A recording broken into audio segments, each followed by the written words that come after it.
Hey guys, Alex from 7th Hour Films back again with Demon Slayer. Last time on Demon Slayer, we had Master of the Mansion, where Tanjiro was brought before the Hashira to face trial, and come to realize that all of the Hashira are pretty crazy. Like, Tomioka is like the straight man, really. And even Shinobu, to an extent, is pretty normal compared to the rest of them. Anyway, they just wanted to kill Nezuko and Tanjiro, but then the master, the leader of the Demon Slayer Corps, came in and was like, nah, they cool. But the Hashira were like, no, we don't believe you. And then, yeah, I mean, okay, you understand why they're like this. You definitely understand why this would be a hard concept for them, but most of them are crazy, most of them are rude, and just not very enjoyable characters, so we'll just have to deal with that, I guess. Anywho. Yeah, anyway, like always, the reaction is down in the description and in the pinned comment for your viewing pleasure, so let's go ahead and jump right into this episode of Demon Slayer. Here we go.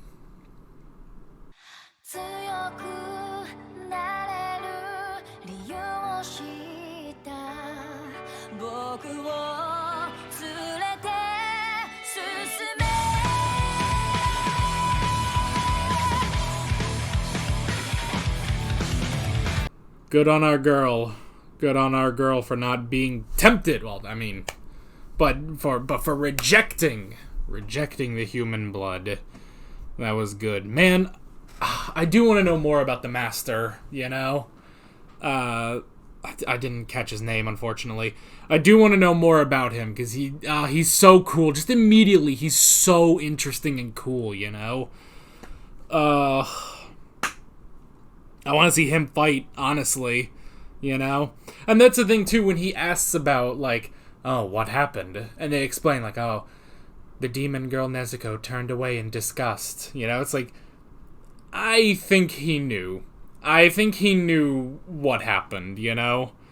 I am almost positive that he knew exactly what happened, but I don't know. But I was right. I was absolutely right. He knows Miss Tamayo. Which, that honestly makes sense, you know? That honestly makes sense that the master of the demon slayers would know the one good demon in the world, you know? Well, I mean, I would assume there are several, you know, hidden in the woodworks, but one as prominent as Miss Tamayo, you know? So that's pretty cool. I like that.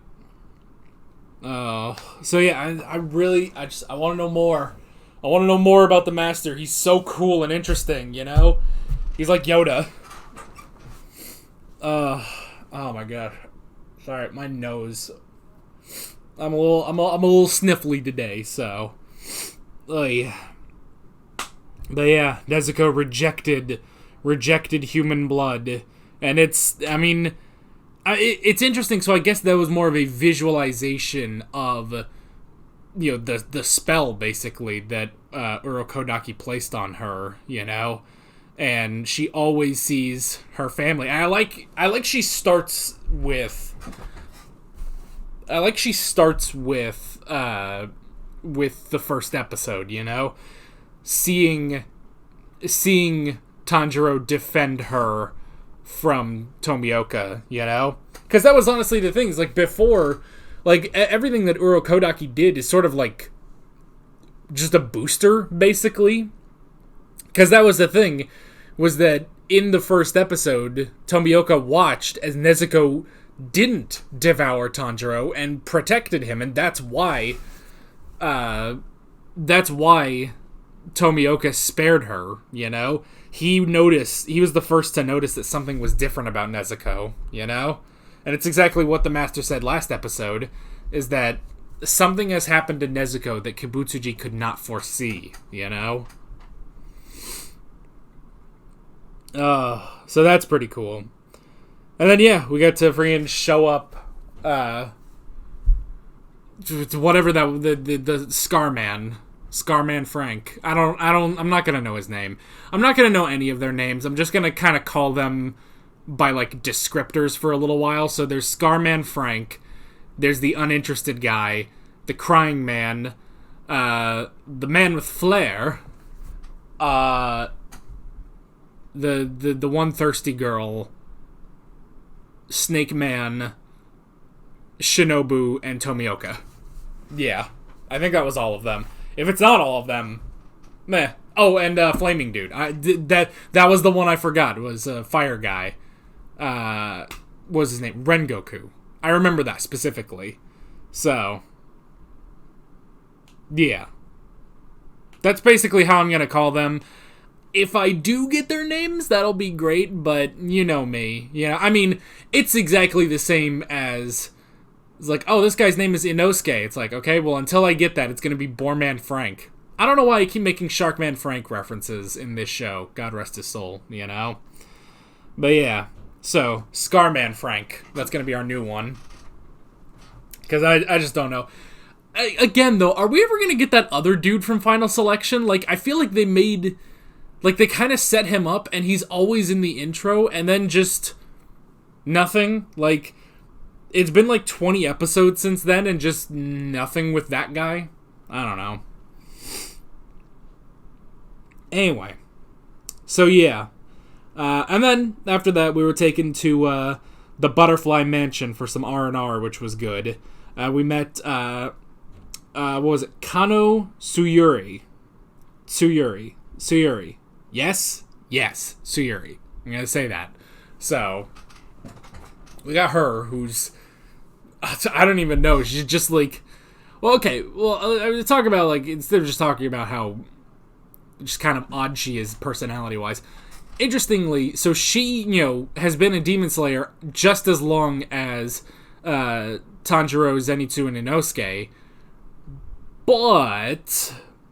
But she seems to have already, like, risen in the ranks, or she's just a different rank. Like, I don't know if the Demon Slayer ranking is just a, standard sort of ladder, and then at the top is Hashira, or if it's like, well, Mizunoto is the base level, but then you get this, you get something over here, you get something maybe over here, you get something over here, and then at the core, like, maybe from Mizunoto, it sort of spreads out, but eventually it comes back to Hashira.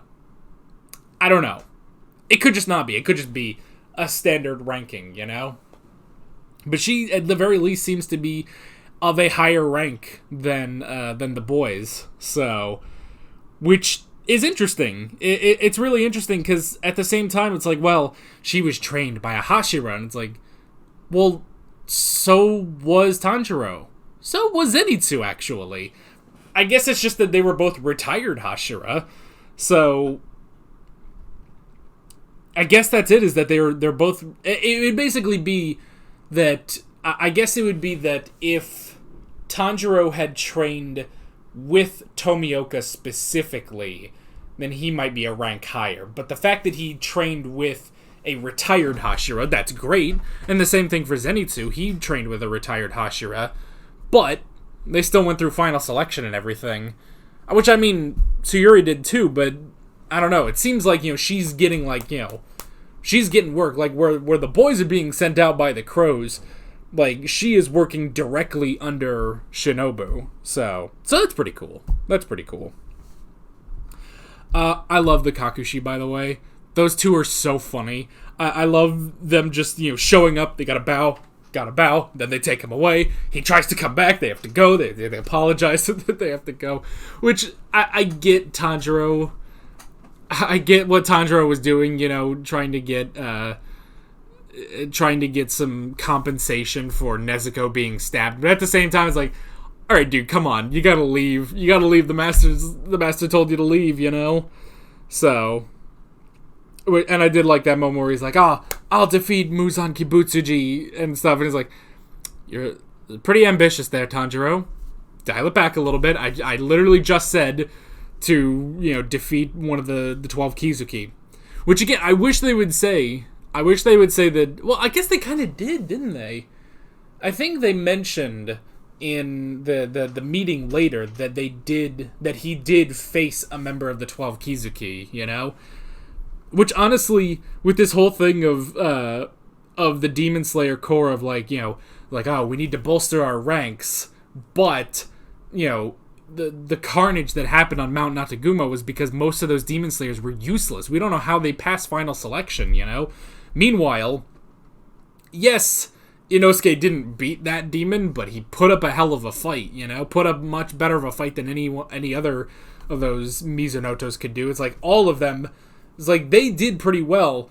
Honestly, this feels like My Hero Academia all over again, where it's like, oh yes, well, there's so many villains on the rise that we have to have more heroes, but a lot of the heroes, they're not really that good, and when when the rubber hits the road, you know, they're not going to be able to hold up, and you do see that over the course in the later seasons. Whether I agree with it or not, you do see that. A lot of those heroes being like, well, I just came here, you know, for the health benefits, and then they leave, basically.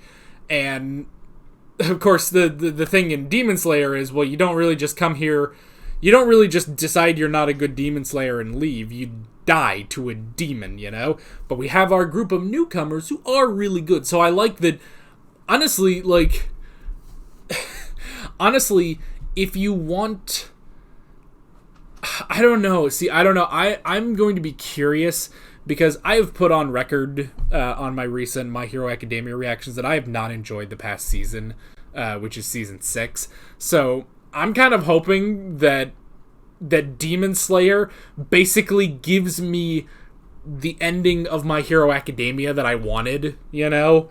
I hope it goes where I wanted my hero to go, you know? And so far so good, but, you know, for first 2 seasons of My Hero, yeah, it was so far so good there too. So I'm hopeful. From what I hear, I think Demon Slayer is I think it's going to work out. I know the manga's already done. So, I know that the manga's already done. I know they're in their 3rd season right now. I don't know how many more seasons left, you know? But I'll be curious. I'll definitely be curious. But yeah, it's just so interesting to see that it's like, oh, it is kind of like My Hero Academia again, except instead of being, you know, whatever, 200 years in the future or whatever nonsense, it's in the early 1900s. It's got this more, you know, traditional Japanese vibe to it, you know, sort of, you know, samurai-esque, I'll say esque, basically, but also in the early 1900s, so it's still got, you know, some interesting technology that's being developed and stuff. I mean, just when they went to Tokyo, that was interesting. And then, you know, Muzan Kibutsuji coming out here like Michael Jackson, you know? So yeah, it's just such an interesting thing to see, especially just as someone who has seen My Hero Academia, you know? But so far, yeah, I'm really enjoying Demon Slayer, and I got to admit that even at this point in My Hero Academia, I kind of am preferring Tanjiro to Deku, you know? And I don't want to get too far into it here, you know, we're here to talk about the episode. One thing I will say about My Hero Academia, there is nobody as annoying as Zenitsu. Oh! You know, as soon as like, oh hey, it's Zenitsu, and it's like, oh my god, shut up. I do hear that there are, I know there are people that don't like Zenitsu. I'm going to remain mixed on him, I feel like, because when Zenitsu has good moments, he really does have good moments. But when he doesn't, God, he is so annoying, you know? Ironically, to compare this to a different anime, to compare this to JoJo's Bizarre Adventure Diamond is Unbreakable, and this is going to sound ironic, he's almost the Koichi of this show, but very, very different. Like, the problem is just that he's really annoying, but the show is making him really annoying. Like, you're not really supposed to see him screaming about his medication and be like, what an amazing, you know, great character. You're supposed to be like, oh my god, Zenitsu, shut up, why don't you be good, you know? And then you get those good moments and you're like, alright, we'll keep you around, Zenitsu, you know? That's the thing. Whereas Koichi in Diamond is Unbreakable was just fucking unbearable. So, ironic, considering that his English voice actor voices Tanjiro in this, but he does a hell of a lot better as Tanjiro, I gotta say. Yeah, my nose is running. Is there anything else? Nah. I don't know. But yeah, good episode. Very much enjoyed it, and I'm curious to see where we're going next. I think we got 3 more episodes this season, and then, once again, people have informed me we're going to be doing the first episode of Season 2, and then we're going to do the movie, and then I guess go to Episode 8 after that. So yeah, we're going to be churning right through, aren't we? But that is basically it. With all that being said, I'm Alex from 7th Hour Films, and I will see you guys next time. Take care. Alright guys, thanks for watching this video. There's a bunch of links on screen if you want to go click around any of those. There's a playlist for all of my Demon Slayer reactions, as well as another video you can go click on if you want. There's also a subscribe button and a Patreon button on screen, as well as other links in the description if you want to go check out any of those. See you guys later.